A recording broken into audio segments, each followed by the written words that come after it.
commence à confesser que je crois que Jésus combat pour ma vie. Il combat pour ma famille. Il combat pour mes affaires. Il combat pour mes enfants. Il combat. Dis-le. Proclame. Il est le puissant guerrier. Alléluia. Jésus est le guerrier de ta vie. Mon Dieu n'échoue jamais. Il est puissant. Il peut faire au-delà de ce que nous pouvons penser, imaginer. Il combattra pour ta vie. Il combattra pour ta famille. Crois-le, confesse-le. Alléluia. Oh.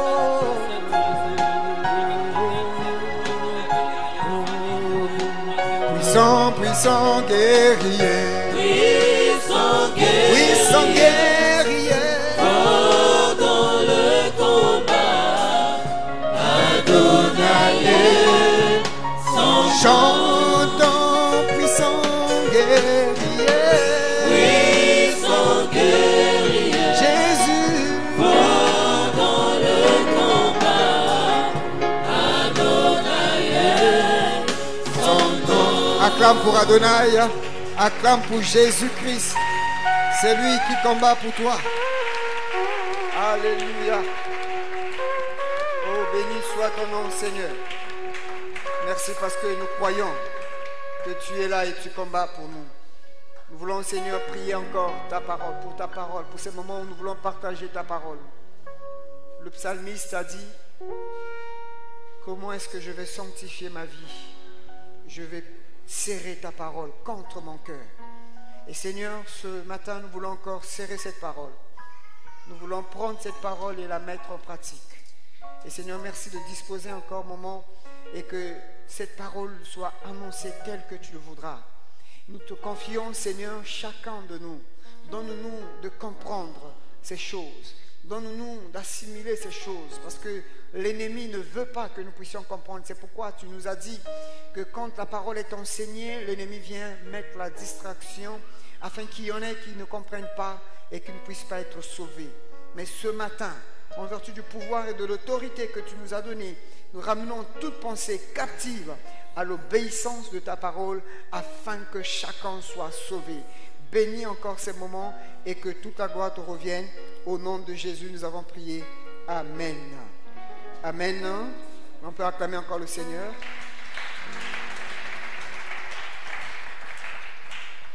Bonjour, nous pouvons nous saluer les uns les autres. Aidez-moi à saluer le frère et la soeur qui est à votre côté. C'est toujours une bonne chose. Avec des paroles d'amour quand même. Hein? Bonjour, que la paix du Seigneur soit avec toi. Oh, ça fait longtemps que je t'ai vu.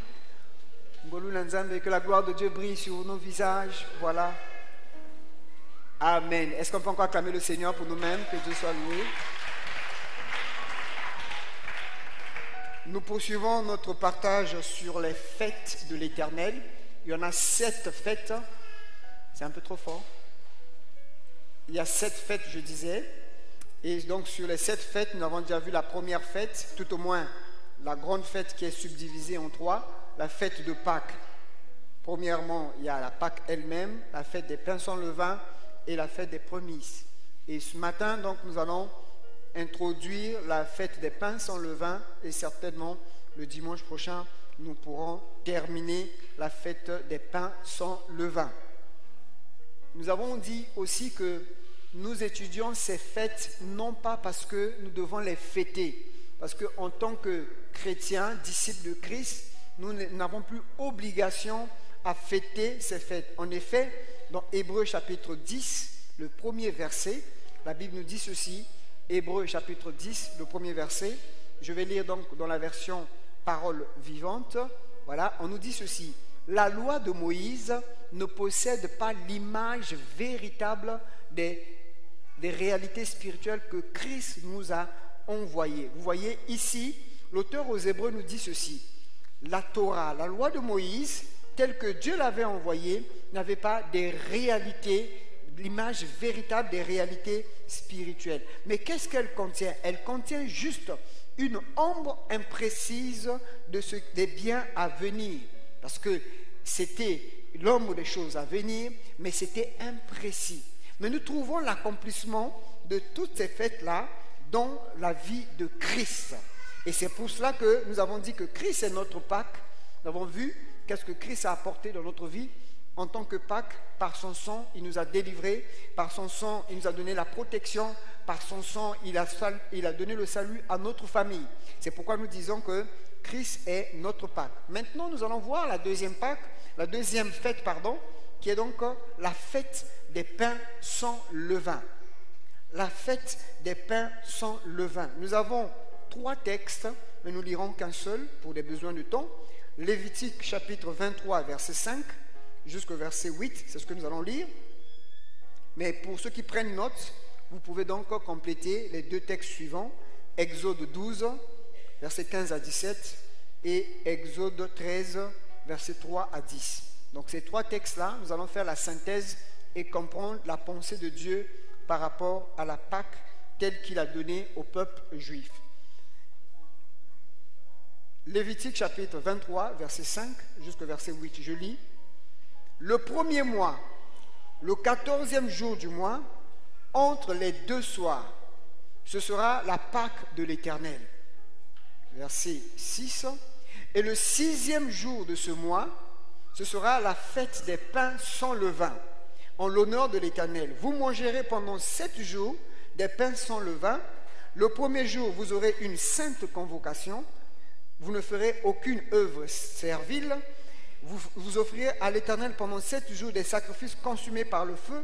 Le 7e jour, il y aura une sainte convocation. Vous ne ferez aucune œuvre servile. Donc voilà l'institution de la fête des pains sans levain, selon que Dieu a donné à Moïse et que Moïse devait communiquer au peuple. Nous voyons déjà ici que Dieu dit le 15e jour, donc du mois de Nisan, ou bien du mois de Abib selon les Juifs, parce que les Juifs en effet n'ont pas le même calendrier que nous. Pour notre information, nous devons comprendre que les Juifs ne comptent pas les jours tels que nous les comptons. Nous comptons les jours par rapport au calendrier grégorien, c'est-à-dire ce que le pape Grégoire avait institué à l'époque. C'est-à-dire que nous prenons à partir de minuit, donc le matin.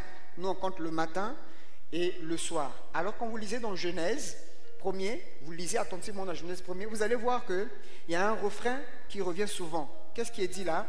Que Dieu a fait son travail, il y eut un soir et il y eut un matin et ce fut le premier jour. Et ainsi de suite, il y eut un soir, il y eut un matin et ce fut le 2e jour. Dieu, dans sa logique, dans sa spiritualité, il compte les jours, soir, matin, ça fait un jour. C'est-à-dire que tel que nous sommes dimanche aujourd'hui, chez les Juifs, la journée de dimanche a commencé depuis hier à 18h jusqu'à aujourd'hui 18h, ça fait une journée. Contrairement aux grégoriens qui comptent à minuit. Donc, ceci est important parce que tout à l'heure, quand nous allons voir pour Christ, nous comprenons pourquoi je dis cela. Donc, Dieu dit, entre les 2 soirs, voyez, donc la journée commence le soir. Entre les 2 soirs, c'est-à-dire que le 14 au soir, pendant qu'ils ont fini d'immoler la Pâque, entre les 2 soirs, ce sera la fête de la Pâque. Ensuite, dans la soirée, on continue avec la fête des pains sans levain. C'est pourquoi il dit le 15e jour de ce mois, ce sera la fête des pains sans levain. Aujourd'hui, les Juifs continuent à fêter ces fêtes-là. Et pour cette année, pour ceux qui suivent les informations, du 30 mars au 6 avril 2018, ils ont fêté la fête des pains sans levain, mais en respectant leur calendrier. Et pourquoi Dieu a institué cette Pâque chez les Juifs? C'est pour que les Juifs puissent se rappeler le jour où ils sont totalement sortis de l'Égypte. Tenez, ils n'étaient pas... la sortie en Égypte s'est faite plus ou moins en 2 phases. La première phase, quand ils sont sortis, ils sont arrivés à la mer Rouge. Quand ils arrivent à la mer Rouge, ils n'étaient pas totalement sortis de l'Égypte puisque Pharaon venait à leur suite. Pharaon venait pour les prendre encore. À ce moment-là, qu'est-ce que Dieu va faire? Il va leur demander de s'engager dans la mer Rouge. Ils vont traverser la mer Rouge. Et quand ils arrivent à l'autre rive, Pharaon et son armée aussi s'engagent dans la mer Rouge. Et Dieu va faire quoi? Il va engloutir Pharaon et son armée. Et c'est là où le peuple, quand il arrive à l'autre rive de la mer Rouge, il prend conscience que là, je suis totalement délivré de l'Égypte. Donc, il n'y a plus la servitude. Il n'y a plus moyen de faire marche en arrière. C'est pour ça qu'il leur dit, vous devez faire la fête des pains sans levain pour réaliser que vous êtes totalement délivrés de la maison de servitude. Et pendant cette fête, Dieu va leur dire, voilà ce que vous allez faire. Ce qui est essentiel dans cette fête-là, c'est comme le mot l'indique, fête des pains sans levain. Ce qu'on devait combattre pendant cette fête, c'était le levain. On ne devait plus manger le pain avec le levain. Donc il fallait prendre le pain sans levain. On ne devait pas retrouver le levain dans la maison. On ne devait pas aussi retrouver le levain dans le pays. Celui ou celle qu'on retrouvait avec le levain était exclu, retranché du peuple. C'est pourquoi Dieu a institué cette fête. Et il dit, le premier jour de la fête, donc la fête durait 7 jours, retenez 7 jours, je vous ai expliqué tout à l'heure, la fête devait durer 7 jours, et pendant les 7 jours-là, pas de levain, même pas un peu. Et pendant ces 7 jours également, il y avait le premier jour qui était une sainte convocation, c'est-à-dire qu'on ne pouvait pas faire des activités domestiques, sinon préparer la nourriture seulement. Et le 7e jour aussi, c'était un jour saint, ça faisait un sabbat. Et là aussi, pour notre information, parce que c'est capital pour comprendre que Christ n'est pas mort un vendredi soir. Parce que ce que le catholicisme romain nous enseigne en imposant les jours saints, ce n'est pas du tout biblique. Et nous voyons que quand on nous dit ici que le 7e jour et le premier jour c'était des jours saints, c'est-à-dire c'était des sabbats, l'information que j'aimerais nous donner, c'est que chez les Juifs, il y a 2 types de sabbats. Il y a le sabbat hebdomadaire, c'est-à-dire que tel que nous sommes chaque semaine, il y a un sabbat. Il y a un jour où tu mets de côté pour le Seigneur. Mais les jours où il y avait les fêtes de l'Éternel, il y a eu aussi des sabbats. Tels que pour la Pâque, le jour qui suit la Pâque, donc c'était le jour de la fête des pains sans levain, ça devenait un sabbat. Le sabbat par rapport à la fête et non le sabbat de la semaine. Donc ça fait 2 sabbats. Pendant qu'il y a la fête de Pâques, ça peut tomber un mardi, ça peut tomber un mercredi. À ce moment, le mardi ou bien le mercredi devient directement le jour de sabbat, qui n'a rien à voir avec le sabbat hebdomadaire. Pourquoi je le dis? Parce que, vous voyez, quand on dit Jésus-Christ est mort le vendredi soir, quand vous lisez Matthieu 12, verset 40, vous pouvez vous poser cette question. Donc la Bible se contredit. Parce que dans Matthieu 12, 40, Jésus dit que de la même manière que Jonas a fait 3 jours dans le ventre du poisson, de la même manière le Fils de l'homme doit faire 3 jours et 3 nuits sous la terre. Mais quand nous prenons vendredi soir, tel que je vous ai expliqué tout à l'heure, les Juifs comptent les journées au soir jusqu'au matin. Si vous prenez vendredi soir, Christ est mort. À samedi soir, ça fait combien de jours? 1 jour. On continue. Vendredi soir, samedi soir, à dimanche soir, ça fait 2 jours. Mais Christ, selon leur doctrine, est ressuscité selon eux le dimanche matin. Donc ça veut dire quoi? Christ a fait combien de jours? 1 jour et demi. Alléluia. Il a fait 1 jour et demi selon eux. Or, on nous dit clairement qu'il doit faire 3 jours. Mais si nous respectons les sabbats, comme je vous ai dit, il y a des sabbats qui sont institués par rapport aux fêtes et le sabbat hebdomadaire, en faisant une étude approfondie, Christ est mort mercredi au soir, enterré jeudi au soir. Donc ça veut dire pendant la fête des pains sans levain. Et quand vous comptez par rapport aux Juifs, vous arrivez sans problème. Vous allez bien voir qu'il va consommer les 3 jours. Jeudi soir à vendredi soir. Qu'est-ce que je dis? Mercredi soir qui fait déjà jeudi. Mercredi soir à jeudi soir, ça fait 1 jour. Vendredi soir à jeudi soir à vendredi soir. Aidez-moi, ça fait 2 jours. Et vous prenez vendredi soir à samedi soir, ça fait 3 jours de consommer. Et quand vous lisez bien la parole, vous allez voir, on dit que quand Christ est ressuscité, c'était très tôt le matin. Vous voyez, donc ça veut dire que les 3 jours sont consommés, donc on ne sait pas exactement à quelle heure. Donc quand on est arrivé à samedi soir, très tôt, donc il s'est réveillé, il est ressuscité. Donc vous voyez que ceci nous demande à un moment donné d'être responsable, de comprendre que la parole de Dieu, c'est bien, il y a le lait, il y a aussi la nourriture solide.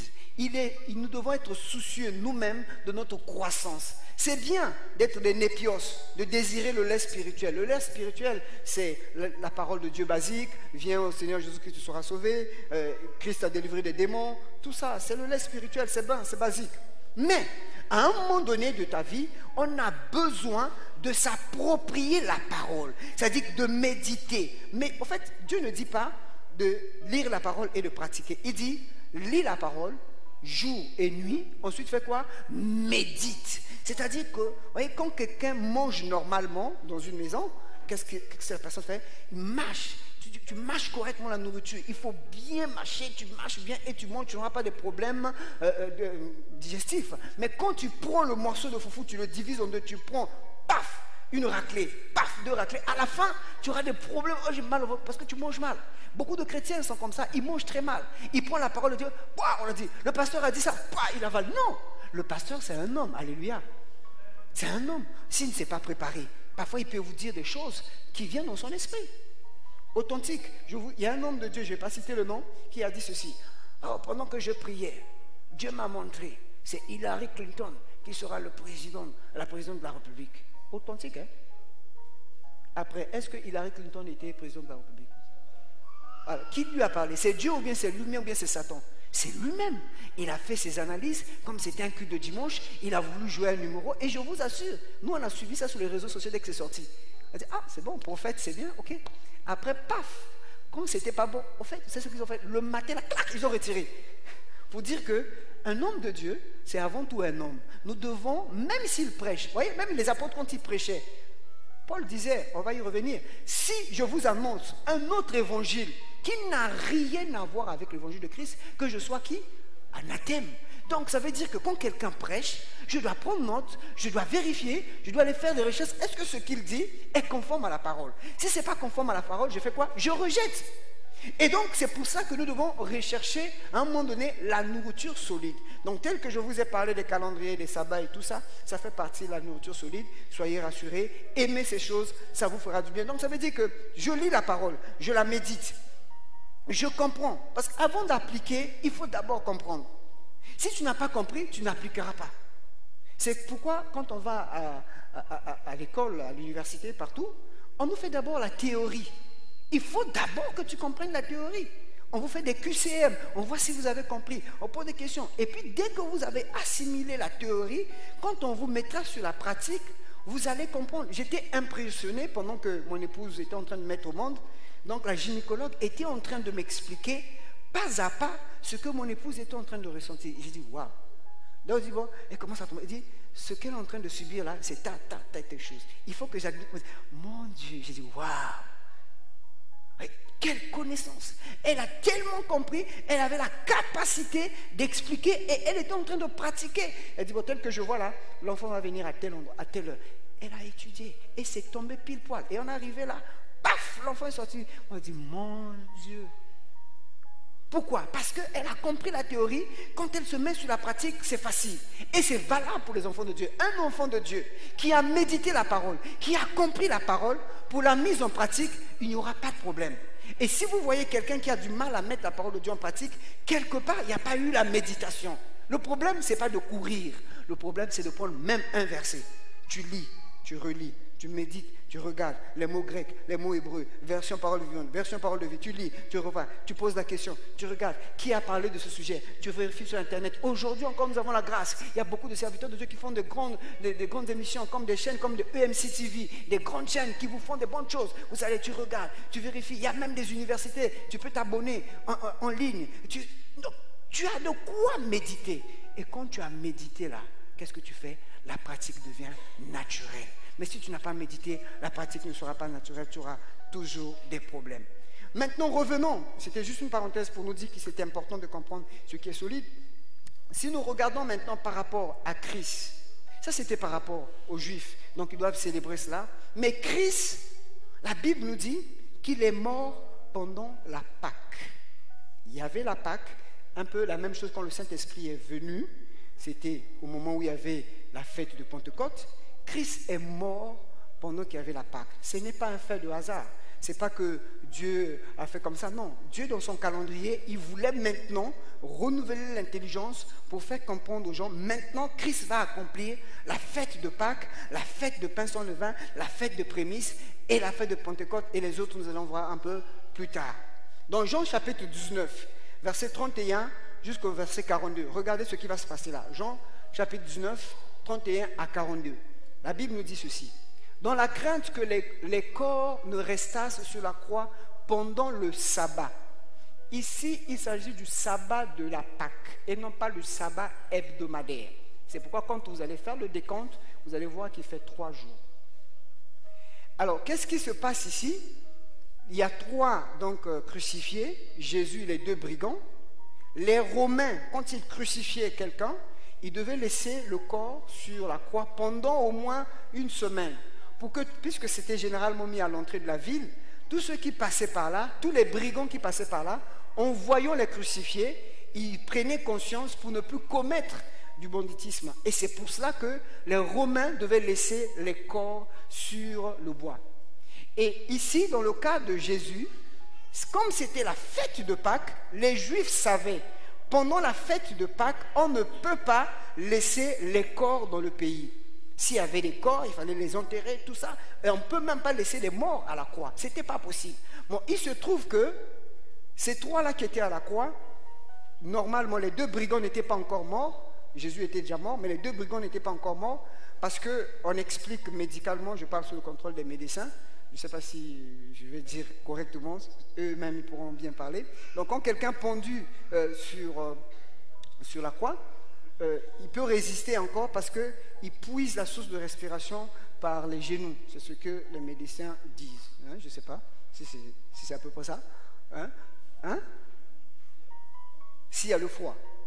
Ok, donc dans ce que j'ai lu, donc il puise un peu la respiration là. Donc qu'est-ce qu'il fallait faire à ce moment-là? Il fallait briser leurs genoux de sorte qu'on puisse précipiter leur mort. À ce moment-là, ils ne pouvaient plus prendre la respiration facilement, ils allaient mourir. Donc ils sont venus sur le premier brigand, ils ont brisé, le deuxième, ils ont brisé, ils arrivent sur Jésus-Christ, le Romain il le regarde, il dit, oh, mais lui il est déjà mort. Normalement, il devait briser. Mais pourquoi il n'a pas brisé? Parce que la parole disait qu'aucun des os du Seigneur, du Messie, devait être brisé. Et non seulement qu'il n'a pas brisé, il a percé le côté pour voir que c'est l'eau et le sang qui est sorti. Et ils ont confirmé qu'il était mort.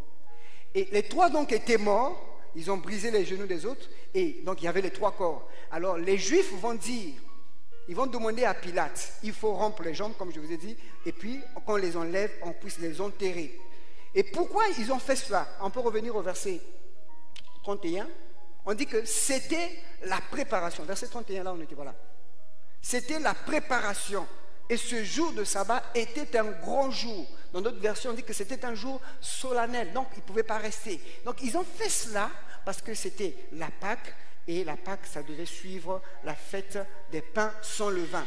Et verset 41, on nous dit, or, il y avait un jardin dans le lieu où Jésus avait été crucifié, et dans le jardin un sépulcre neuf où personne encore n'avait été mis. Ce fut là qu'ils déposèrent Jésus, à cause de la Pâque, de la préparation des Juifs, parce que le sépulcre était proche. Puisque c'était déjà le soir, on rentrait dans le 15e jour, on rentrait dans la fête des pains sans levain. Donc il fallait faire vite, enterrer Jésus vite fait, parce que le soir, nous rentrons dans le 15e jour, et c'est un jour saint. Personne ne devait faire un travail, on ne pouvait même plus enterrer personne, sinon préparer la nourriture. Et c'est pour nous dire quoi? Que Jésus ici est enseveli pendant la fête des pains sans levain. Jésus accomplit la fête des pains sans levain en acceptant qu'on le puisse l'ensevelir, qu'on puisse l'enterrer. Si on peut calmer un peu l'enfant là, j'espère que tu seras prédicateur un jour comme moi, mon cher. C'est, voilà, que Dieu te bénisse, petit. Donc Christ accepte de pouvoir être enterré pendant la fête des pains sans levain. Christ accomplit la fête des pains sans levain. C'est ce que Christ a fait. Mais qu'est-ce que cela signifie pour toi et moi? Regardons dans Colossiens chapitre 2, verset 12. La signification de cette fête-là pour toi et moi. On nous dit dans Colossiens chapitre 2, verset 12. Ayant été ensevelis avec lui par le baptême. Vous voyez? Donc, la fête de pain sans levain, pour nous, nous sommes ensevelis avec Christ par le baptême d'eau. Quand je passe par le baptême d'eau, j'accomplis la fête de pain sans levain. De la même manière que les enfants d'Israël ont traversé la mer Rouge, ils sont passés par le baptême. Donc c'est le baptême que nous disons ici, c'est l'image pour nous l'Église, pour nous disciples de Christ. Nous sommes ensevelis avec Christ. Et j'aimerais vous proposer un autre texte, là où Paul explique un peu plus en détail ce qui se passe là. Il dit ceci, Romains 6, verset 3 jusqu'au verset 3 à 6. Romains 6, 3 à 6. Il dit ceci. Ignorez-vous que nous tous qui avons été baptisés en Jésus-Christ, c'est en sa mort que nous avons été baptisés. Nous avons donc été ensevelis avec lui par le baptême en sa mort, afin que comme Christ est ressuscité des morts par la gloire du Père, de même nous aussi, nous marchions en nouveauté de vie. En effet, si nous sommes devenus une même plante avec lui par la conformité à sa mort, nous le serons aussi par la conformité à sa résurrection. Sachant que notre vieil homme a été crucifié avec lui, afin que le corps du péché fût détruit, pour que nous ne soyons plus esclaves. Le corps du péché fut détruit pour que nous ne soyons plus esclaves. Donc, Paul dit, la fête des pains sans levain, pour nous, l'Église, pour nous, les disciples de Christ, c'est que notre corps du péché, notre vieil homme a été enseveli, a été enterré, a été complètement détruit, le corps du péché, pour que nous ne soyons plus esclaves. Parce que les enfants d'Israël étaient esclaves de l'Égypte, esclaves de Pharaon. Mais nous étions esclaves du péché, esclaves de Satan et de son armée. Mais du moment où nous venons à Christ, Christ nous délivre totalement des puissances du mal. À ce moment-là, nous devenons libres. Et quand nous commémorons cette fête, pour nous, l'Église, nous nous rappelons que nous sommes devenus une nouvelle créature et notre ancienne nature a été complètement crucifiée.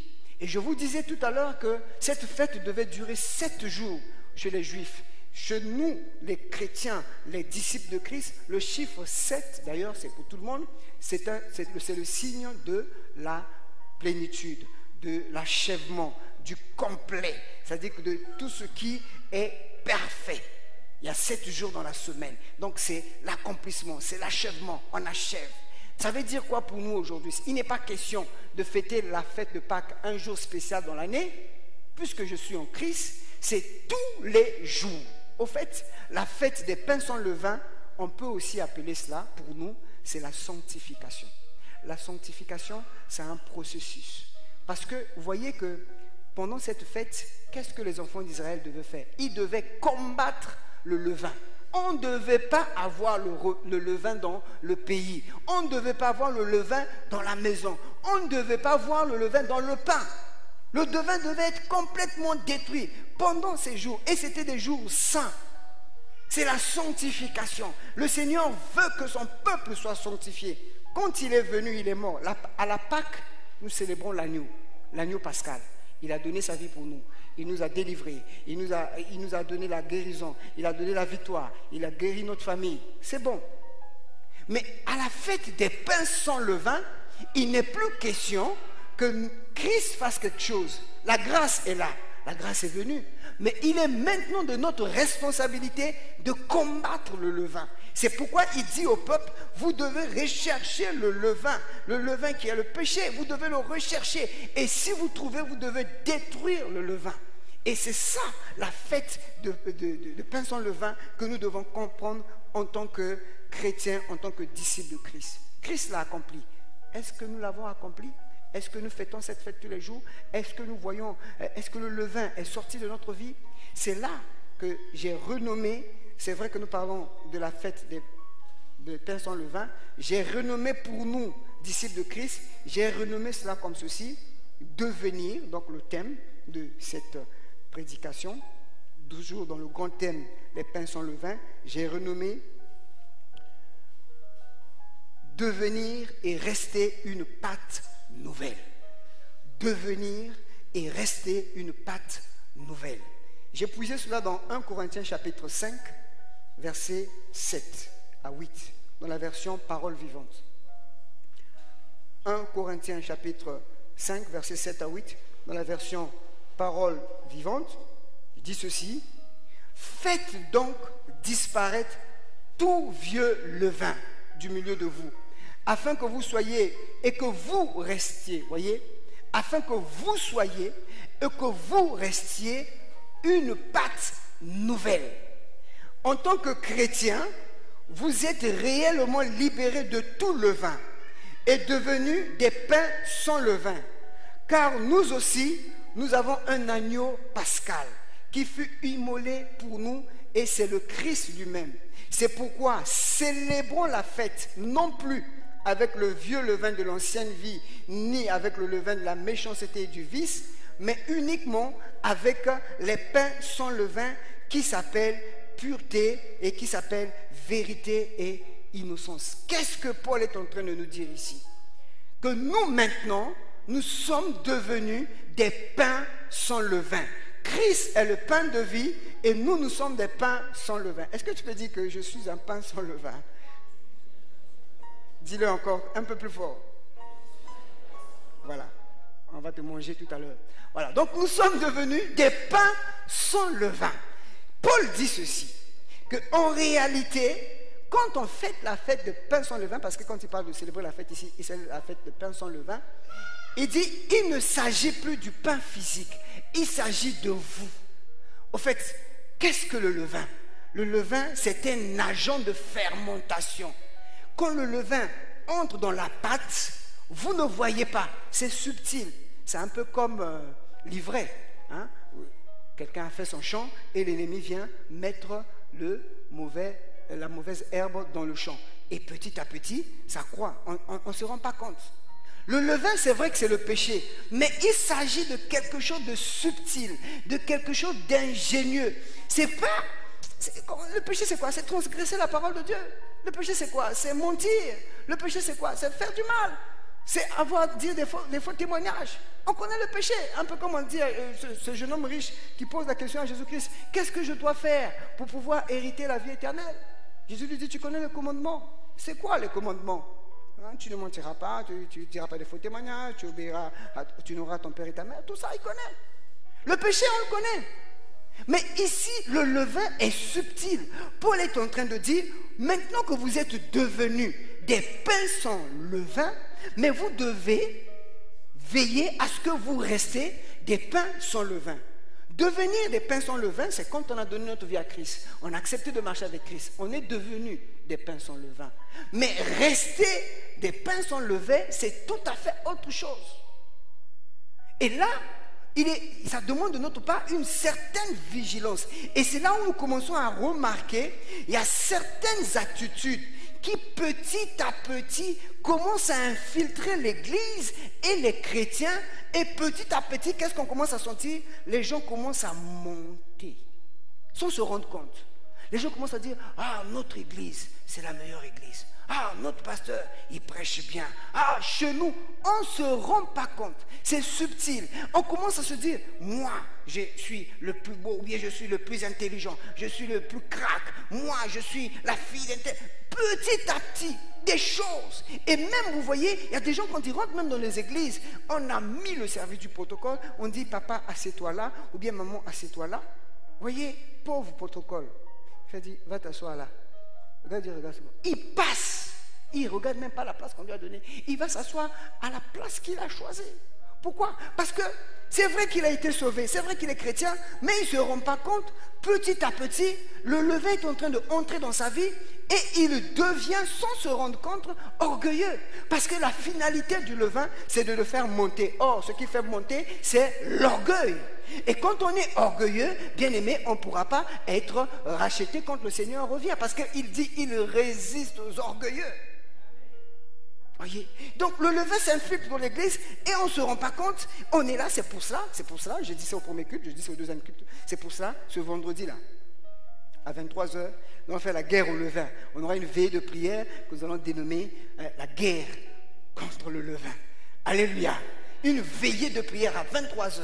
Guerre contre le levain. Il s'agit de chacun va prier, va rentrer comme ce jeune homme-là qui, après avoir pris l'argent de son père, est parti faire la vie, la débauche. Après, il a pris conscience. Il faut combattre le levain, que le Seigneur nous aide, que les écailles tombent de nos yeux. Qu'est-ce qui est en train de rentrer dans l'église sans qu'on se rende compte? Qu'est-ce qui est en train d'infiltrer l'église sans qu'on s'en aperçoive? Et du coup, on laisse le levain entrer et prendre corps, et petit à petit, tout va s'enfler. Et c'est pour cela, bien-aimés dans le Seigneur, nous devons éviter d'être simplement des sympathisants, des gens qui viennent à l'église pour la bonne forme. Non, frère, quand Dieu nous a appelés, quand Dieu veut que nous soyons avec lui, il est question de notre responsabilité. Regardez bien au verset 5, qu'est-ce que Paul dit? Il dit, faites disparaître le vieux levain. Il n'a pas dit, demandez à Dieu de faire disparaître. Il a dit à vous de faire disparaître le vieux levain. Quand il a donné sa vie, il a été immolé. C'était la grâce. La grâce est venue dire, ma fille, mon fils, tu es sauvé. Ok, c'est bon. Maintenant que tu es sauvé, la sanctification là, c'est maintenant ta responsabilité. Ce n'est plus à Dieu de venir, de te dire, fais ça. Non, tu connais que ça, c'est pas bon. Ne faites pas comme ces deux fiancés-là, qui étaient dans leur chambre, qui connaissaient la vérité, la volonté de Dieu, que les rapports sexuels avant le mariage, c'était un péché.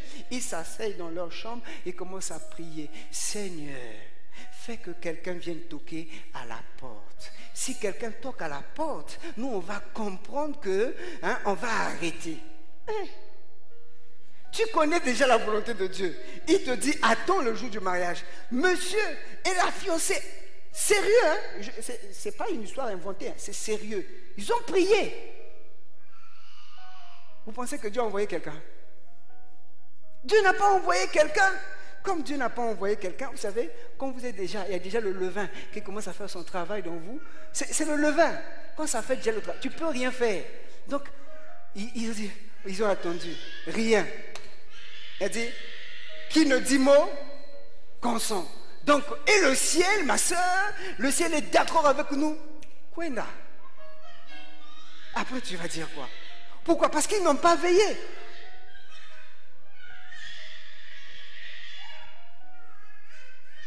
Ok. On n'a pas besoin, bien aimé dans le Seigneur, à ce moment-là, de demander au Saint-Esprit de nous révéler quelque chose. Il t'a sauvé, c'est vrai, mais c'est ta responsabilité maintenant de marcher dans le droit chemin. Ce n'est plus sa responsabilité. C'est à toi de choisir. Ou tu choisis la vie, ou tu choisis la mort. Il ne peut pas t'imposer. Dieu n'a pas créé des robots. C'est à nous d'obéir. Si quelqu'un décide d'obéir au péché, il sera esclave du péché. Si quelqu'un décide d'obéir à Dieu, il sera esclave de la justice. Nous sommes des esclaves de la justice. Alléluia. Je suis sûr que toi aussi, tu es esclave de la justice. Tu es pain sans levain. Donc tu deviens son esclave. Le problème aujourd'hui, c'est que les gens ne prennent pas la responsabilité de comprendre que c'est à eux d'enlever le levain de leur vie. Regardez, Genèse chapitre 35, verset 2. Regardez ce qui se passe là. Genèse 35, verset 2. La Bible nous dit ceci. Il s'agit de Jacob qui va plus ou moins fêter aussi sa fête de pain sans lever à sa manière. Jacob était donc sous la servitude de Laban avec sa famille. Vous savez que Jacob, pour avoir sa femme, il a fait 7 ans de dot. Après les 7 années de dot, le jour du mariage, il faut connaître les coutumes des gens, ceux qui veulent se marier là, mon frère, il faut bien étudier les coutumes. Donc avant le mariage, il a fait 7 ans, le jour du mariage, un mois a fait. On lui met la femme, c'était pas sa femme, c'était la femme c'était la grande sœur. Et après quand il se redit, oh mais c'était toi, il a encore travaillé 7 ans encore. Donc ceux qui se marient là, faites attention, essayez de vous renseigner bien sur les coutumes. Et donc Jacob a souffert, et Laban l'a vraiment torturé. Après, Jacob va sortir, donc il va être libéré de l'esclavage de Laban. Et il va maintenant à la rencontre de son Dieu. Regardez, il y a sa famille, sa femme, ses femmes, parce qu'il en avait 2, et également ses servantes, ses serviteurs, ses enfants. Tout ce monde-là est derrière Jacob. Mais Jacob connaît le vrai Dieu. Jacob a une relation profonde avec le vrai Dieu. Mais quand Jacob regarde cette foule qui vient derrière lui, il se dit, mais non, là il y a un problème. Il était conscient que ses épouses avaient volé les dieux de Laban. Ce qu'ils appellent les Binzamizam. On a volé les dieux, mais les dieux en question sont incapables de parler. Donc, ses épouses avaient volé les dieux. Et donc, elles avaient les dieux de leur père. Jacob les regarde, il dit non, vous voulez marcher avec moi, vous voulez être mes épouses, vous voulez suivre mon Dieu. Regardez ce que Jacob leur dit. Jacob dit à sa maison et à tous ceux qui étaient avec lui, ôtez les dieux étrangers qui sont au milieu de vous, purifiez-vous et changez de vêtements. Bien-aimés, ce n'est pas à Dieu de faire ce travail. C'est à chacun de nous de faire ce travail. C'est à chacun de nous d'ôter les dieux étrangers. C'est une forme de levain ici pour Jacob. Le peuple le suivait, mais le peuple avait des mélanges. Je ne peux plus aujourd'hui dire que je suis une pâte nouvelle et accepter les mélanges dans ma vie. Ce n'est plus possible. Si j'ai encore de mélanges, si j'ai encore des faux dieux avec moi, les idoles avec moi, c'est pourquoi je disais, on avait fait un enseignement ici sur le syncrétisme. Vous voyez, aujourd'hui, la plupart, on a fait une étude, les Congolais, nous sommes un peuple, il y a beaucoup de syncrétisme en nous, c'est-à-dire, les gens viennent à l'église, mais à la maison, ils ont aussi leur à côté. C'est-à-dire qu'ils ont leur fétiche, ils ont leur totem, ils croient toujours à ça. Il y en a qui vont dans les églises, mais qui ont toujours leur fétiche. Et c'est pour ça qu'on nous raconte l'histoire, n'est-ce pas, de ce diacre, un diacre de l'église. Je crois qu'au nom de Jésus, ici, c'est pas comme ça. Donc ce diacre-là, quand on va l'enterrer, donc on demande aux responsables de l'église d'aller nettoyer son corps. Quand ils vont nettoyer le corps du diacre, qu'est-ce qu'ils voient? Ils voient un fil bien attaché tout au long du diacre. C'était que là, on est un boca, voyez, pour dire un diacre. Et beaucoup de gens comme ça sont dans beaucoup d'églises, mais ils sont dans des mélanges. Les dieux étrangers ici, ça représente une forme. Ici, c'est le levain. Pour suivre mon Dieu, ôtez les dieux. Frère, c'est ta responsabilité d'ôter le levain. Il y a d'autres exemples, entre autres le prophète Jérémie. Dieu a établi le prophète Jérémie. Il lui a dit, voici, je t'établis prophète pour abattre, pour arracher, pour enlever tout ce qui n'est pas de moi. Et Jérémie, quand il va sortir devant le peuple, regardez ce que Jérémie va dire au peuple. Dans Jérémie chapitre 4, le verset 3, Jérémie dit ceci. Car ainsi parle l'Éternel aux hommes de Juda et aux hommes de Jérusalem. Écoutez ce qu'il leur dit. Défrichez-vous un champ nouveau et ne semez pas parmi les épines. C'est la responsabilité. Ce n'est pas à Dieu de défricher le champ nouveau. Le champ ici, c'est notre vie. Le champ ici, c'est le pain que nous sommes maintenant devenus en Christ. Le champ ici, c'est notre maison. Il dit, vous devez défricher, vous devez travailler à enlever tout ce qui est mauvais, à enlever le levain dans votre vie. Ce n'est pas à Dieu. Parce que le levain est subtil. Il dit, si vous ne faites pas comme ça et que vous sémez parmi les épines, il y aura une confusion. C'est pour cela, frère. Vous voyez, on dit souvent, aujourd'hui, il y a des gens qui cherchent des églises là où il y a la puissance, là où il y a les miracles, là où il y a les démonstrations de guérison. Ok, tout ça c'est bien. Vous savez, on peut avoir des miracles, on peut avoir des guérisons, on peut avoir des prophéties, mais Dieu n'est pas d'accord avec ce ministère. Pourquoi? Parce qu'il n'est pas question des miracles, il n'est pas question de la gloire, il est d'abord question de pouvoir enlever ce qui est mauvais. Là où les gens gardent la parole, là où les gens marchent avec Dieu, c'est là où Dieu donne son approbation. Qu'il y ait miracle ou pas, le plus important, c'est la mise en pratique de la parole de Dieu, d'enlever tout ce qui est mondé en soi. Si on ne fait pas cela, le dernier jour, le Seigneur dira, je ne vous ai jamais connu. Et quand il dit connu là, le mot qu'il utilise dans connaître là, c'est quel mot? Eido. Parce qu'il y a 3 niveaux de connaissance. Il y a la connaissance, je vois mon frère Kacha qui est là-bas, je vois mon frère Eddy qui est là, je le vois. Eido, c'est juste percevoir. Je vois, mais est-ce que je le connais? Je vous vois, mais je ne vous connais pas parfaitement. Alléluia. Mais il y a aussi un autre niveau de connaissance qu'on appelle le niveau noxis. C'est-à-dire que c'est le niveau de connaissance où on a pris la connaissance générale. Ah, je connais mon frère un tel, il vit dans tel quartier, sa mère c'est un tel et tout. Connaissance générale. Ou bien j'ai été à l'école, j'ai appris. Il y a des gens qui ne sont pas nés ici, informaticiens ou bien médecins ou bien militaires. Ils ont appris. C'est des choses qu'on a appris. Et donc ils ont appris, c'est la connaissance noxis. Le 3e niveau de connaissance, c'est épinoxis. Comme je disais au premier culte, ça veut dire que c'est un peu l'image de tel que vous êtes là. Il y a beaucoup de jeunes garçons ici. Dieu peut me donner la révélation qu'il y a un jeune homme ici qui hier soir, après la victoire du Real de Madrid, ils ont fêté toute la nuit, ils ont dansé, ils ont bu et ils viennent à l'église. Dieu peut me donner cette révélation. Voilà. Ça, c'est une révélation que Dieu peut me donner. Je sais que beaucoup se sont réjouis hier comme moi, parce que nous sommes des Madrilènes.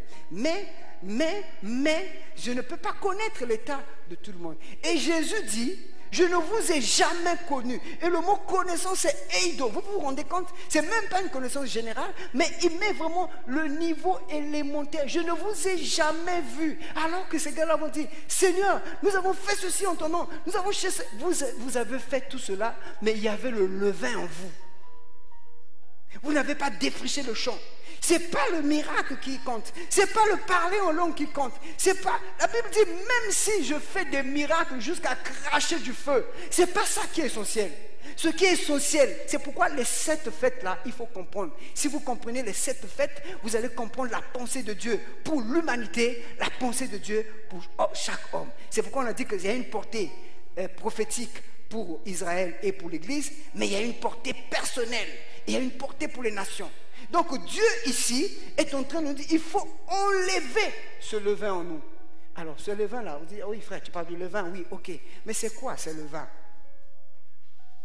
Il y en a pratiquement, j'en ai compté 5, et ce matin, pour être au même niveau que ceux du premier culte, nous allons juste introduire le premier type de levain, qui est le levain d'Hérode.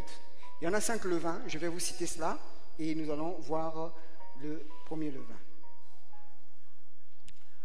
Le premier levain, c'est donc le levain d'Hérode, c'est-à-dire la mondanité. Le deuxième levain, c'est le levain des Sadducéens, c'est-à-dire les fausses doctrines. Le troisième levain, c'est le levain des pharisiens, c'est-à-dire l'hypocrisie.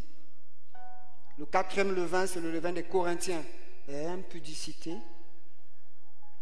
Le cinquième levain, c'est le levain du légalisme. Il y en a peut-être d'autres, mais essentiellement, ce sont ces choses-là, de façon ingénieuse, rentrent dans l'Église, même dans la vie d'un enfant de Dieu. Si on ne s'aperçoit pas, et on peut être victime de ces choses. Alors nous allons voir le premier levain, qui est donc le levain de mondanité. Ces 5 levains, c'est important pour chacun de nous de comprendre. Je vous encourage même, après ces enseignements, même vous-même, asseyez-vous, faites le point, regardez, est-ce que je n'ai pas encore tel levain dans ma vie, tel levain, tel levain? Donc, bien aimé, c'est important de comprendre. Voyons le premier levain, le levain d'Hérode, la mondanité, ou bien le caractère de ce qui est mondain. Dans Marc chapitre 8, le verset 15, c'est Jésus lui-même qui désigne ce levain. Il dit ceci, Marc 8, 15, Jésus leur fit cette recommandation. Gardez-vous avec soin du levain des pharisiens et du levain d'Hérode. Voyez, gardez-vous avec soin du levain des pharisiens et du levain d'Hérode. Mais c'est quoi le levain d'Hérode, Jésus-Christ? Pour bien comprendre le levain d'Hérode, donc Marc chapitre 6, versets 14 à 28, nous allons voir, Marc 6, 14 à 28. Au fait, Hérode, il avait pris la femme de son frère Philippe. Je commence pratiquement au verset, bon, je commence au 14. Le roi Hérode entendit parler de Jésus, dont le nom était devenu célèbre. Et il dit, Jean-Baptiste est ressuscité des morts, et c'est pour cela qu'il se fait par lui des miracles. D'autres disaient, c'est Élie, et d'autres disaient, c'est un prophète comme l'un des prophètes. Mais Hérode, en apprenant cela, disait, ce Jean que j'ai fait décapiter, c'est lui qui est ressuscité. On explique au verset 17, car Hérode lui-même avait fait arrêter Jean et l'avait fait lier en prison à cause d'Hérodias, sa femme, qui était sa femme, donc femme de Philippe, son frère, parce qu'il avait épousé. Et Jean lui disait, il ne t'est pas permis d'avoir la femme de ton frère. Hérodias était irrité contre cela. Qu'est-ce qui se passe? Le roi Hérode prend la femme de son frère. Le prophète vient lui dire la vérité. Tu ne dois pas faire cela. Il ne t'est pas permis de la prendre comme épouse. Et Hérode, c'est vrai qu'il était un peu perplexe, on va voir dans la suite, mais c'est plutôt la femme d'Hérode, donc Hérodias qui était en colère, ou bien Hérodiade, ça dépend des versions, elle était en colère contre Jean. Moi j'ai déjà mon gars, j'ai mon roi qui m'a enlevé de la maison de Philippe, mais c'est quoi cette histoire? Elle était irritée, elle voulait tuer le prophète Jean, mais elle ne trouvait pas l'occasion. Mais nous allons voir dans la suite, au verset 20, la Bible nous dit ceci, Hérode craignait Jean, le connaissant pour un homme juste et saint, et le protégeait. Et après l'avoir entendu, il était souvent perplexe et l'écoutait avec plaisir. Regardez ce qui se passe ici. Hérode craignait Jean. Donc Hérode avait une connaissance du prophète Jean. Ce que Jean disait, il était un peu perplexe, il était un peu partagé. Il dit, c'est pertinent ce qu'il dit. C'est vrai qu'il me demande d'abandonner la femme de mon frère. Ce qu'il dit, c'est juste. Mais il ne pouvait pas. Il dit qu'il écoutait avec plaisir. Il savait que sa femme voulait tuer cet homme. Et il savait que Jean était juste. Et il savait que Jean était saint. Et donc ses conseils, c'était des meilleurs conseils. Mais sa femme, qui était à côté de lui, ne voulait pas de ce Jean. Parce que Jean était en train de dénoncer les œuvres de ténèbres. Entre parenthèses, frère, quand tu vois que le monde commence à t'apprécier, le monde commence à t'aimer, ça veut dire quelque part, il faut faire attention. Ça veut dire que soit tu es déjà avec le monde. Parce que si tu es de Christ, le monde ne va jamais, je dis bien, jamais te aimer. Jamais ils vont t'aimer. Ce n'est pas possible. Quand tu es avec Jésus, ce n'est pas possible que le monde t'acclame. Ce n'est pas possible que le monde t'accepte. Aujourd'hui, regardez ce qui se passe. En Irlande, il n'y a pas très longtemps, je pense que c'était vendredi, qu'est-ce qu'ils ont fait? Ils ont voté la loi de l'avortement. Aujourd'hui, ils acceptent l'avortement. Mais pourtant, c'est un pays plein de chrétiens là-bas. Chrétiens entre griffes. Le monde aujourd'hui ne peut pas nous acclamer parce qu'on dénonce leur système. Et même quand nous mettons des prédications sur Internet, vous voyez, il y a des propos quand on dit, ils commencent à dire non, c'est pas bon. Vous savez qu'aujourd'hui, la communauté LGBT au Canada, je pense, ils ont décidé de voter une loi pour que la Bible ne soit plus vendue là-bas. Et frère, il faut vous réveiller. Aujourd'hui, là, en Californie, la Bible ne va plus être vendue parce qu'ils considèrent que dans la Bible, il y a des propos discriminatoires. Parce que un gay, un homo, a le droit aussi. Parce que ce qu'on lit là-bas, non, c'est pas normal. Ce livre-là, c'est un livre dépassé. Ils sont en train d'avancer.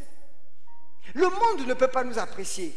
Le monde, si vous êtes dans une famille et que vous faites comme Jean, vous commencez à dénoncer, le monde ne va pas vous apprécier. Mais si vous voyez que le monde commence à vous apprécier, frère, ça veut dire que le levain a commencé à faire son travail dans votre vie. Si vous voyez une église qui est acclamée par l'État, dites-vous que le levain a commencé à faire son travail. Si vous voyez une église où on ne dérange pas, tout est normal, vous voyez, même dans le domaine spirituel, on ne dérange pas, ça veut dire que le levain est en train de faire et Satan ne se sont pas inquiétés. Et même dans votre vie, comme je l'ai dit, s'il n'y a pas ces perturbations, si vous ne sentez pas la guerre, non frère, ça veut dire qu'il y a quelque part, ça ne va pas.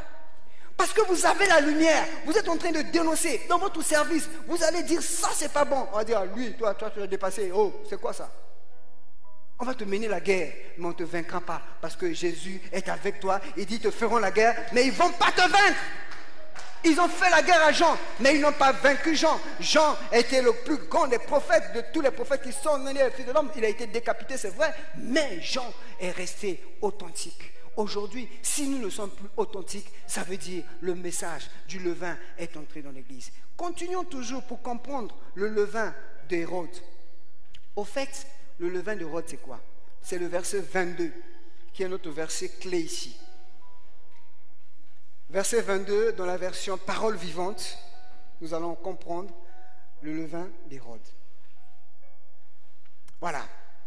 Au cours du banquet, la fille d'Hérodiade, ou bien d'Hérodias, ça dépend des versions, entra dans la salle et se mit à exécuter plusieurs danses. Le levain ici, ce sont les danses mondaines, c'est-à-dire quelque chose qui a trait au monde.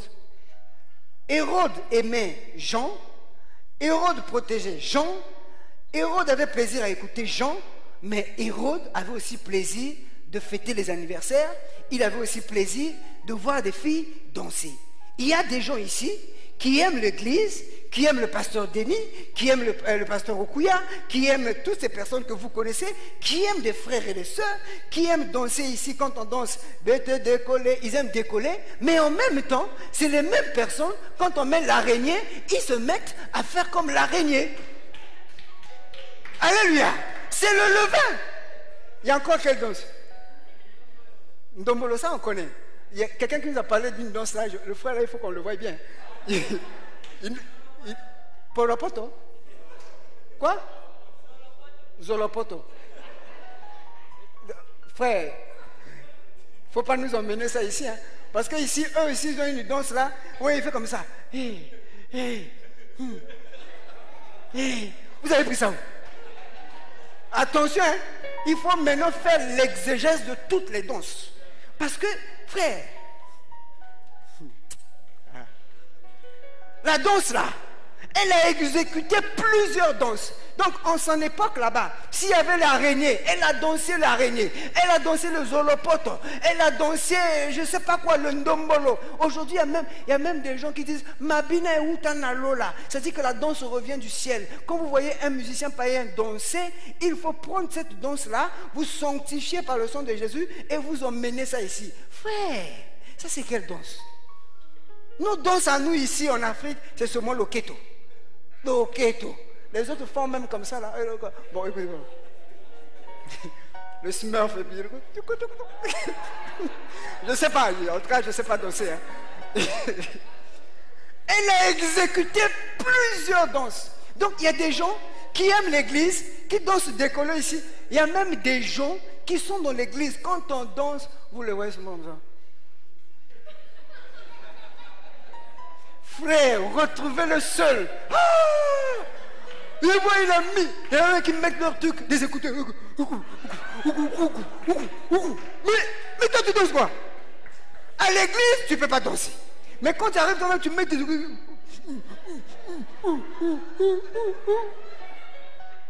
Et c'est malheureux pour le pays. J'ai suivi pendant le journal de TV5, je ne sais pas, il y a quelques mois de cela, on dit que regardez ce que les Congolais ont créé. C'est là où j'ai appris cette danse.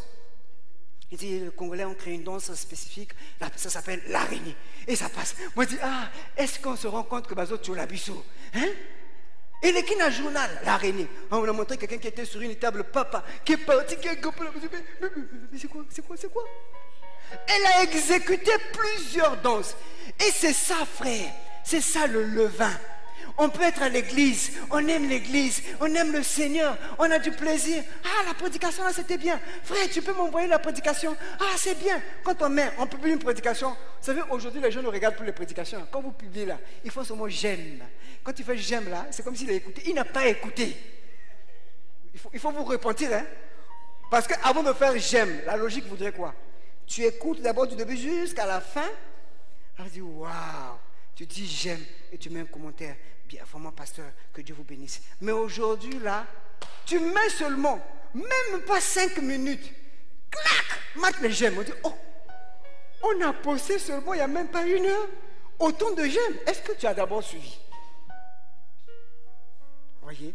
Pourquoi? Parce qu'on ne prend pas la peine de vérifier. Donc ici, le piège ici, c'est que les danses, c'était une forme subtile. J'aime l'église, j'aime le pasteur, j'aime ceci, j'aime mon père, j'aime ma mère, il me donne des bons conseils. Mais en même temps, dans le secret, on a le levain. Le levain ici, qui sont des choses mondaines. Mais ici, dans le cadre de Hérode, c'était la danse. Une danse, plusieurs types de danse à son époque là-bas.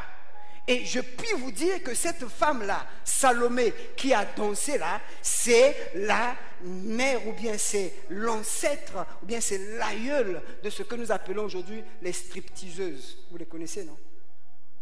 Dites amen, vous voyez bien. Pas niveau bouillon. Le frère dit fais ça. Tu connais ça? Elle est la patronne des stripteaseuses. C'est-à-dire que ce sont des femmes, je ne vais pas tout vous donner les détails, vous connaissez souvent dans les films des Chinois à l'époque, vous voyez, il y a une femme qui est en train de danser, qui a des habits, et petit à petit, paf, qui enlève, quoi, qui jette, et puis paf, il enlève pas, jusqu'à se déshabiller.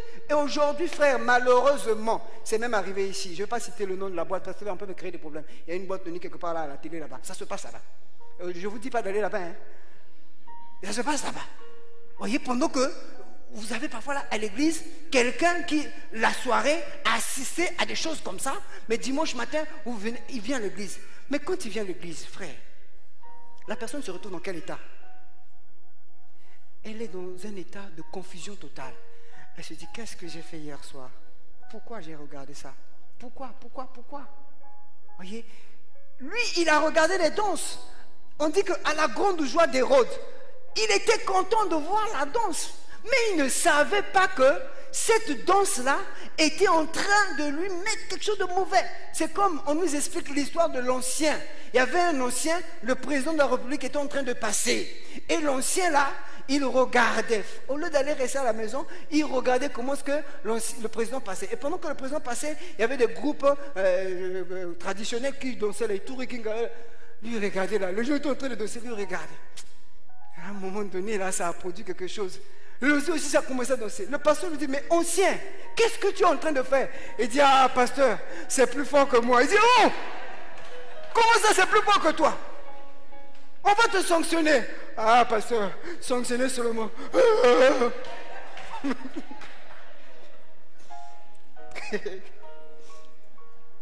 Alléluia. Le gars a accepté la sanction, même si c'est 2 ans de sanction. Mais là, à ce moment-là, non, c'est fort. C'est parce qu'il y a des pratiques, ils mettent des choses, donc tu ne sais pas, tu regardes, tu prends plaisir. Tu dis, ah, ça c'est bon. Comme je disais ce matin, il y a des gens qui sont là à l'église, qui aiment les louanges. Quand ils arrivent à la maison à 23h, ils diminuent le volume de la télé. Ils sont en train de regarder le concert de Ouera. Ils regardent. Et il se met à danser là-bas. Il vient à l'église, frère, danse. Mais le levain agit. Et vous voyez ça, il y a même un de nos encadreurs à l'époque, hein, il dit, Troxel, écoutez, c'est vrai, le monde c'est pas bon, mais quand je regarde les clips de tels musiciens là, les petites là aussi, moi j'en ai besoin chez moi à la maison. dit, oh, tu as besoin des danseuses, de tels musiciens chez toi. Il dit, non, c'est trop fort quand elles dansent. Il dit, oh, le levain a fait son travail. Malheureusement, il y en a beaucoup comme ça, qui regardent, qui ont même ça dans leur téléphone actuellement. Si Dieu nous pouvait faire grâce, si les gens pouvaient être honnêtes, on amène nos téléphones ici, nous allons voir beaucoup de levain. Je prie le Seigneur à la sortie de ce culte-là, que ces vidéos-là soient détruites au nom de Jésus. Et si tu refuses de les détruire, Seigneur, je ne vais pas maudire le téléphone, mais qu'un virus attaque ton téléphone. Alléluia! Il faut détruire le levain, frère. Tu regardes ça de façon, tu dis, oh, il n'y a pas de problème, hein, c'est seulement une danse. Non, il y a un problème. Tu ne sais pas. Lui, il a aimé. Ça lui a procuré la joie. Regardez, il avait dit quoi? Le roi fut quoi? Fasciné par elle. Donc, on remarque, c'est ce que le monde fait. Ça n'a pas changé. Satan fait la même chose. Tout le travail de Satan, c'est de nous fasciner. C'est de nous faire quoi? Oh, vous allez dans les églises, regardez. Il y a une émission qui passe souvent à la télé, The Voice, hein? The Voice. Vous connaissez, il ne faut pas faire seulement. The Voice, this is The Voice. Ok. Mais quand vous suivez cette émission-là, on prend les... Là-bas, ce n'est pas la danse, hein? Là-bas, c'est la voix. Donc, on met des gens qui sont en train de chanter, ils font des concours, il y a des filles qui chantent bien et tout. Mais la qualité du son qu'il y a là-bas dans le studio, là, frère, si vous voyez le son, la manière dont ils ont mis tout, l'arsenal, ça vous fascine. Elle dit, même quand tu es à la maison, aujourd'hui, maintenant les décodeurs HD. Avant, c'était les décodeurs ça. Maintenant, si vous êtes dans les décodeurs HD, vous avez l'impression de vivre la chose en live. Ça vous fait quoi? Ça vous fascine.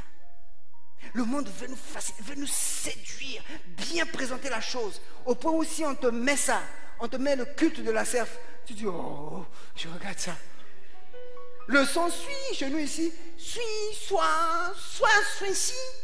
Mais chez les autres, non. Tu as l'impression que quand tu les vois, le micro est où? Chez nous, il faut mettre les scotch, il faut mettre des trucs comme ça. On dit que chez les autres, ils parlent seulement là. Oui, vous écoutez bien. Même mon frère qui m'accompagne là, je ne sais même pas si on t'entend. Le monde nous fascine. C'est le levain. Vous allez dans ces fêtes-là, on fascine, on met des filles. Monsieur le médecin, vous êtes arrivé à la fête? Bonjour. Des filles bien habillées, sexy, machin, truc. Et voilà, on te met là. Tu es fasciné. Tu dis, oh, voilà un endroit bien. On te met à l'aise. Tu dis, au moins pour combien moto quoi. Le levain, c'est ça.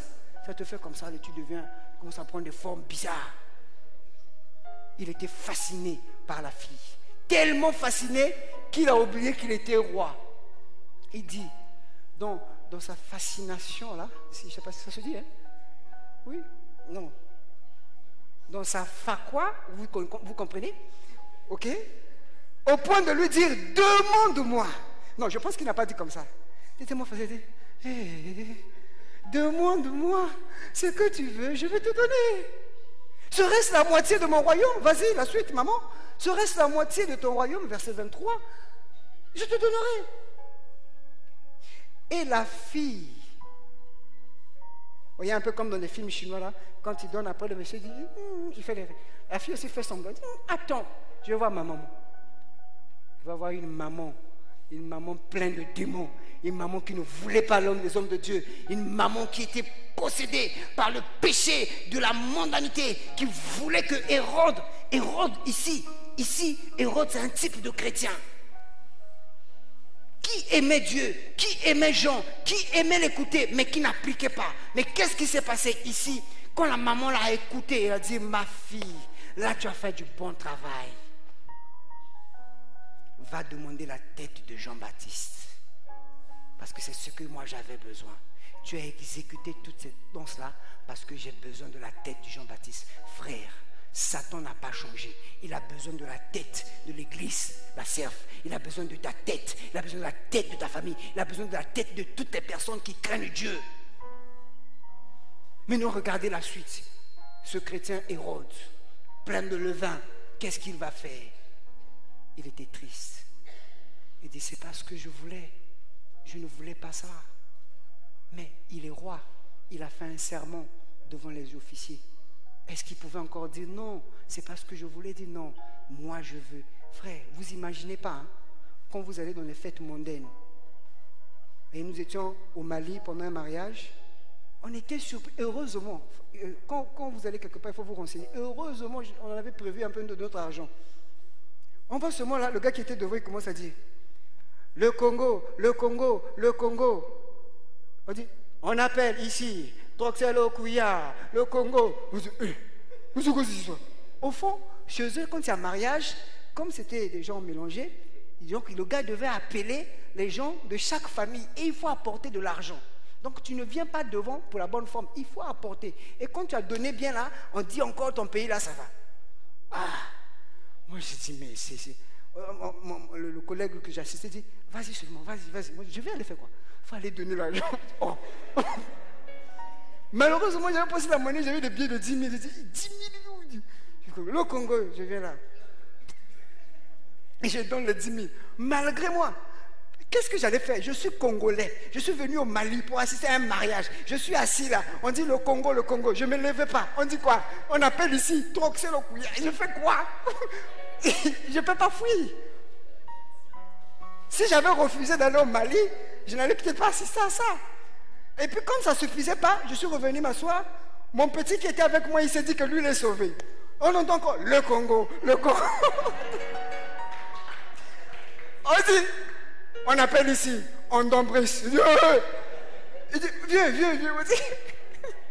C'est pas seulement moi. Toi, tu es congolais aussi. Il dit, bon, pour un peu d'argent, voilà. Il est parti. Ils n'ont pas fini. Le Congo, il y avait d'autres personnes. Donc, le roi Hérode, il a fait un serment. Il devait honorer à ce serment-là parce qu'il est roi. Il dit que je ne voulais pas ça. Malheureusement, c'est ça qui nous arrive. Beaucoup de gens aujourd'hui tombent sous l'effet du levain. Frère, je disais ici au premier culte, regardez, nous sommes à l'église. Nous avons fait une piste de danse. C'est pas mauvais, n'est-ce pas? Quand on est rempli du Seigneur, on vient danser. Mais regardez ce qui se passe. Regardez ce que l'ennemi fait. C'est une piste de danse. Mais quand vous avez des gens habillés de façon sexy et que ces personnes-là viennent danser au sein de cette piste, ça ne devient plus pour la gloire de Dieu, ça devient pour l'ennemi. C'est une forme de... Voilà. On est en train de nous fasciner. Parce que les frères qui sont là, qui sont en train de louer le Seigneur, quand ils voient les gens venir devant, disons la vérité, il y en a très peu qui font ça. La tendance c'est quoi? Ah, qu'est-ce qui se passe? Ah, ils dansent. Ah, maintenant pendant qu'ils sont en train de danser, il y a des sœurs qui ont mis des collants, des trucs serrés. Qui disent, ben t'es décollé. Bon, tu as mis un serré, tu mets un décollé comme ça là, et puis toutes les parties là dessinent décollé, décollé. Bon, à ce moment-là, c'est pas le levain que tu es en train de mettre dans l'église. J'ai dit tout à l'heure au premier culte, je l'aurais dit encore, bien aimé du protocole. Si vous voyez quelqu'un mal habillé, entrer dans la piste, vous aussi vous rentrez doucement, décollez, et puis vous faites, vous sortez, maman, bima, bima, bima, bima, allez, pas. Ici là, si tu veux venir ici là, tout le monde, nous tous, on est maintenant des gardiens. Si le protocole ne fait pas, vous faites à la fin, vous me dites, et puis on va convoquer le protocole. Hein, diacre? Comme vous avez 2 ans de mandat, après les 2 ans, on vous enlève, on met des gens plus sérieux. Non, je sais que tu vas le faire. Alléluia! Donc, comme vous voyez, maintenant là, tout le monde a l'œil. Comme dans les rangées là-bas, les gens souffrent. Hein, des frères souffrent.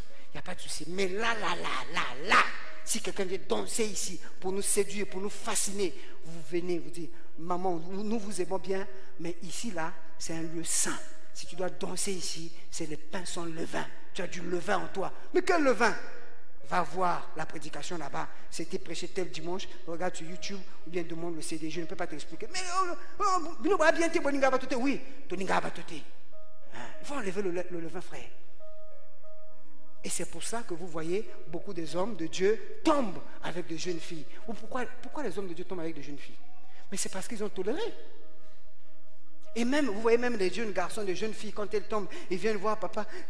Papa, pardon, je ne voulais pas faire ça. Tu ne voulais pas faire quoi? Je ne voulais pas faire ça. Comme dit papa Denis, j'ai envie de lui donner un coup de poing.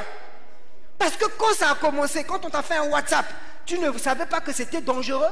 Quand il t'a donné l'argent pour aller à l'arrêt de bus, tu ne savais pas que c'était dangereux. Tu arrives chez lui, tu toques, tu ne savais pas que c'était toujours dangereux. Tu arrives là, il ouvre la chambre, vous rentrez, là aussi, le Saint-Esprit t'a pas parlé. Tu ne savais pas que c'était le levain. Vous fermez la porte, vous commencez à prier pour que Dieu envoie quelqu'un pour venir toquer. Tu ne savais pas que c'était pas dangereux. Après, vous commencez à chanter. Ton esprit est là, ta main nous touche, ta main nous touche. Quand la main nous touche, là c'est quelle main maintenant? Acclame le Seigneur, on va s'arrêter.